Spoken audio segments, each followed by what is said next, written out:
Skip, gets more confusing for me by the moment. Now, Lamar Jackson, Ozzie Newsome, his last year's general manager, Skip, traded back into the first round to select Lamar Jackson with the 32nd overall pick. Now, in his first 9 games, he had about a little less than 10 snaps a game. He threw the ball 11 total times in those 9 games. He ran it for an average of 3 times per game. But here's where the difference is, Skip. Wentz and Flacco aren't the same. Flacco was 33 years of age, Skip. He had the 22nd ranked QBR in 2017, 19th in 2016, 25th in 2015. He was good. He was going off a cliff. Carson Wentz is 27. You just gave him $100+ million, and he got you in the playoffs when everybody around him. He got you to the playoffs basically with practice squad players playing wide receiver and a patchwork offensive line. This is not a similar situation. Now, you can try and make it like that because Marty was there and they did implement a style, but until Greg Roman came in and took it over and then revamped it and made it basically Lamar Jackson eccentric. But, Skip, this seems like a very, very different situation to me. Now, I get it, trying to find ways to get him on the field, but they were trying to find ways because they were going to replace Joe Flacco with Lamar Jackson. Is that what you're saying? That you're looking to replace Carson Wentz with Jalen Hurts? This is becoming more and more confusing to me, Skip, and I believe they created a situation that they did not need to create. I agree with every point you just made. I've told you before, since I was a little kid, I've hated the Philadelphia Eagles. I love Jalen Hurts. I hate it that Jalen Hurts got drafted by the Eagles into this predicament of a situation. I hate it for both quarterbacks. I believe that as we speak, somewhere Carson Wentz is grinding his teeth over these latest remarks that came out yesterday from his head coach, Doug Pederson. I believe that Jalen Hurts is rolling his eyes over these latest remarks because I told you before the draft, Jalen Hurts is fully capable of being a starting quarterback for a playoff team in the National Football League. That's how much I believe in his arm and his legs and his leadership intangibles, his killer will. He's got one. And I've also told you from the start, as much as you love walk it to him Wentz, I like him, I respect him, but I've never been completely sold on him because I'm just not sure about his poise, his command, his consistent accuracy, and his leadership intangibles. So all of a sudden, you're telling me that the same Marty Mornhinweg, who is now your key advisor to your offense, gave you the same pre-draft input on Jalen that he was giving Ozzie on Lamar before the draft that you just talked about, that Ozzie Newsome traded up to snatch Lamar. Okay, so it was Marty as the coordinator in Baltimore who implemented that system that got rookie Lamar Jackson 10 snaps a game.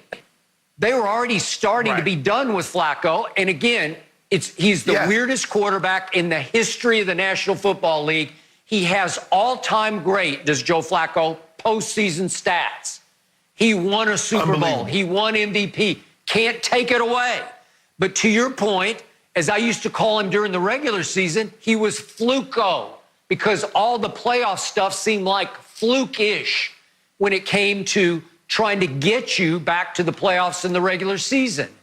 So now are you telling me that they're going to use Jalen the same way? So it'll start out with 10 snaps, 10 snaps, 10 snaps.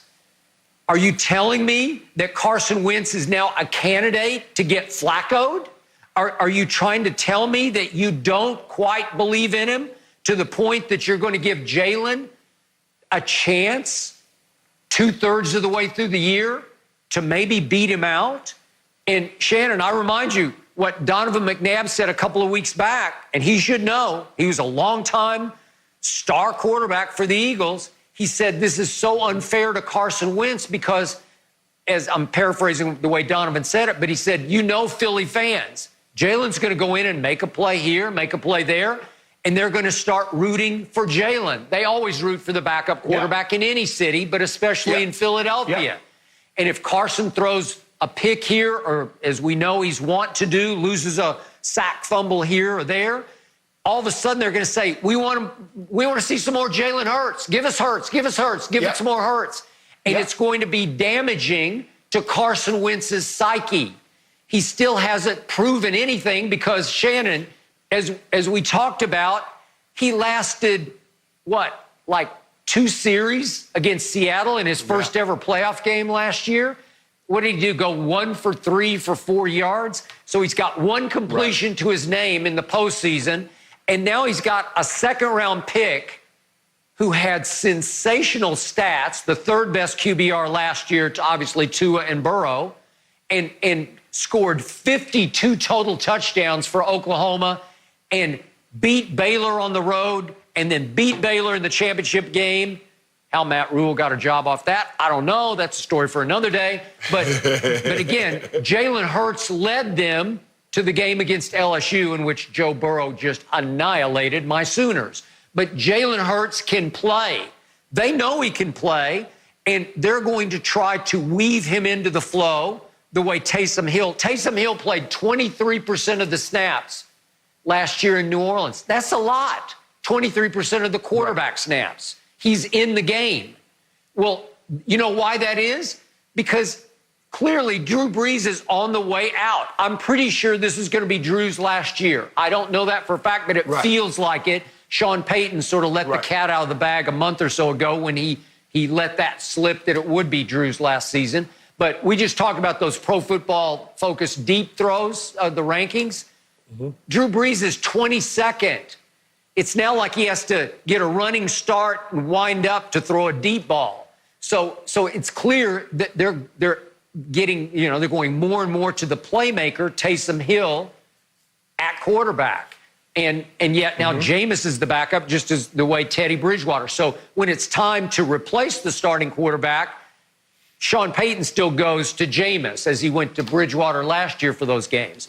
But to spark it, to make plays, to create splash plays, you want Taysom Hill, and now Doug Pederson wants Jalen Hurts.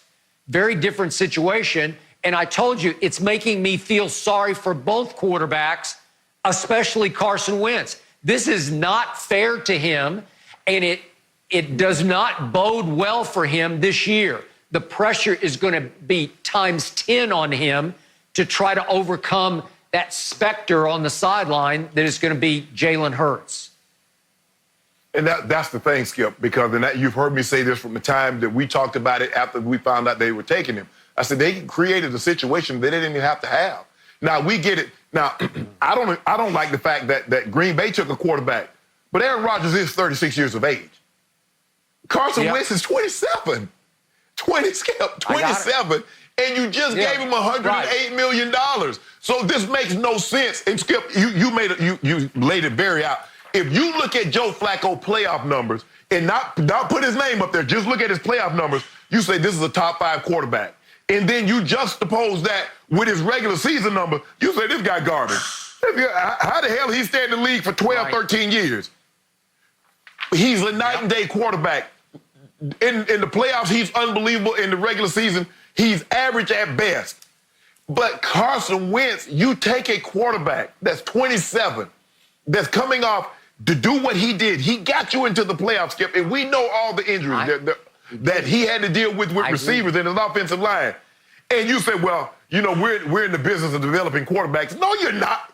You develop a quarterback that's on your roster that's going to lead you into the future. You don't develop a quarterback, pay him $100+ million, and then get another quarterback and say, yeah, we're going to develop him too. Nobody does that. Okay. The Cowboys didn't draft the left. Go ahead. Go ahead, Skip. Go ahead. Okay. All right. So just quickly, to your point and credit, I gave it up to you at the end of the year. Carson Wentz played very well down the stretch. He lost most of his starting receivers, obviously. He's thrown a bunch of backups. I did like the spunk and spark of all the backups. But they got on a little late season roll, albeit in 2 games against the Giants, 1 against the Redskins. But he did it. He got them there. He beat Dak Prescott head to head. I give you that.